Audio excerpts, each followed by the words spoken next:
Bonjour et bienvenue dans le Fil d'actu, l'émission qui donne du sens à l'information. C'est un drame terrible, comme on ne devrait jamais en voir, et notamment dans un pays riche comme le nôtre. Mardi 6 mars dernier, une femme de 73 ans est décédée aux urgences du CHU de Reims. Non pas parce qu'elle était atteinte d'une maladie foudroyante et incurable, mais pour une raison bien plus absurde que cela. Cette femme est morte d'une attaque cardiaque en salle d'attente sur le brancard où elle était allongée depuis 2 heures, alors qu'aucun médecin n'avait encore eu le temps de l'examiner. La septuagénaire est décédée dans un couloir de cet hôpital. Mardi soir, elle est transportée ici alors qu'elle souffre de graves troubles de la circulation sanguine et présente un pouls anormalement faible. Son fils vient auprès d'elle avant de repartir travailler, persuadé qu'elle sera prise en charge rapidement. Mais 3 heures plus tard, il reçoit un appel de l'hôpital. Sa mère vient de décéder d'un arrêt cardiaque, sans avoir plus de détails.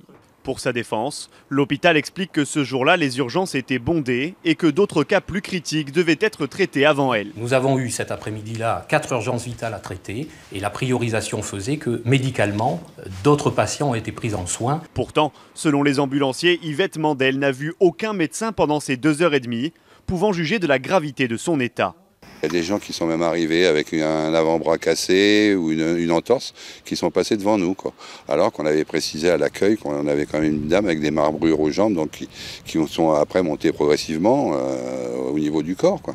On aimerait bien sûr croire à un simple fait divers, à un drame humain causé par un médecin incompétent qu'il conviendrait de punir sévèrement pour que justice soit faite. Malheureusement, cette affaire met en évidence un mal bien plus profond que cela. Ce n'est d'ailleurs pas la première du genre et sans doute malheureusement pas la dernière. On pourrait même dire qu'elle participe d'une longue série. Ainsi, vendredi 23 février, c'est une étudiante de 19 ans qui est morte d'un abcès cérébral à l'hôpital de Lyon.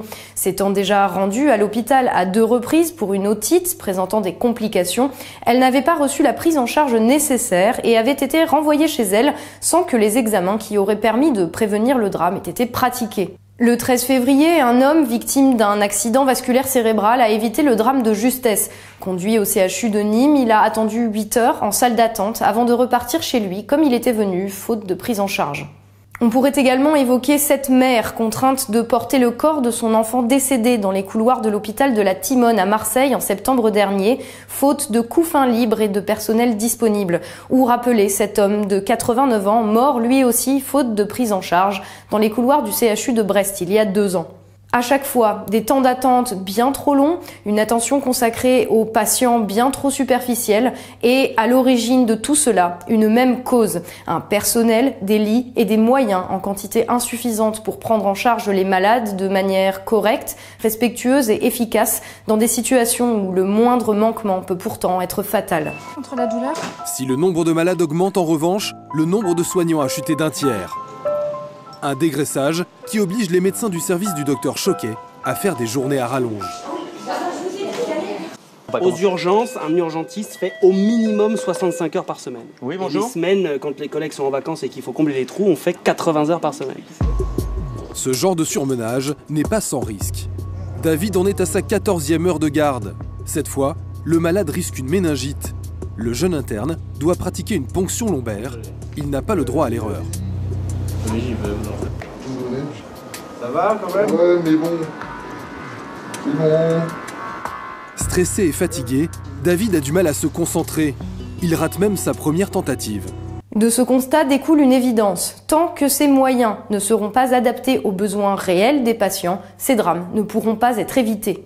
Le problème, c'est que fournir des soins de qualité ne semble pas être la priorité de ceux qui décident de l'avenir de l'hôpital. On se souvient qu'en octobre dernier, la ministre de la Santé, Agnès Buzyn, avait au contraire présenté la fermeture des lits d'hôpitaux comme un progrès, jugeant que trop de gens étaient hospitalisés pour rien ou gardés inutilement à l'hôpital. Alors que 16 000 lits avaient déjà été supprimés entre 2015 et 2017, la ministre avait estimé que l'on pouvait aller plus loin. La ministre de la Santé lance la traque aux économies. Selon elle, 30% des dépenses de l'assurance maladie ne sont pas pertinentes. Elle promet une révolution douce.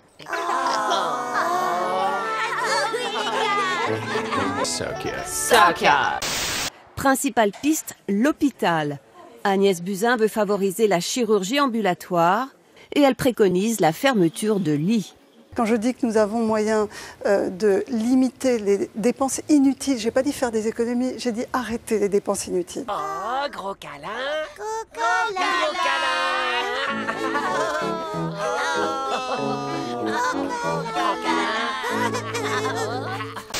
Bien sûr, la ministre pense ici en termes purement comptables, envisageant les soins aux personnes comme une simple ligne de dépenses dans un tableau de compte. Mais sans la suppression de ces 16 000 lits, combien de drames auraient été évités? En allant plus loin, comme le demande cette personne qui prétend représenter les Français, combien de nos compatriotes viendront à leur tour alimenter la rubrique faits divers des journaux? Et à partir de combien de morts peut-on considérer une politique comme criminelle? Aujourd'hui, Madame Buzyn ne voit pas que les urgences sont débordées et que les gens meurent sur des brancards en salle d'attente dans des conditions inadmissibles et inhumaines. Et ça, c'est pas la faute des professionnels, voyez, parce que les collègues, je les ai eus ce matin, les collègues de Reims, ils sont désolés, voyez, qu'une personne soit morte. Mais c'est pas de leur faute, c'est pas de leur faute. Ils courent dans tous les sens et j'espère effectivement que le fils va porter plainte, qu'on aura un procès. Je suis prêt à les témoigner pour dire qu'il y a des responsabilités institutionnelles, que depuis des années, nous dénonçons le manque de lits, nous les syndicalistes à l'hôpital, que nous sommes opposés à des fermetures de lits qui entraînent ces dysfonctionnements. La prochaine fois que l'on viendra nous parler d'économie dans le domaine de la santé, il faudra qu'on se souvienne de ce que cela signifie en termes concrets. Il faudra qu'on se souvienne de nos morts. Et il faudra qu'on se demande si la place de ceux qui font passer l'argent avant la vie est au gouvernement ou bien en prison. Voilà, merci d'avoir été avec nous. N'hésitez bien sûr pas à partager cette vidéo autour de vous si elle vous a plu et à soutenir notre travail via notre page Tipeee. On se retrouve très bientôt dans un nouveau numéro du Fil d'actu, l'émission qui donne du sens à l'information.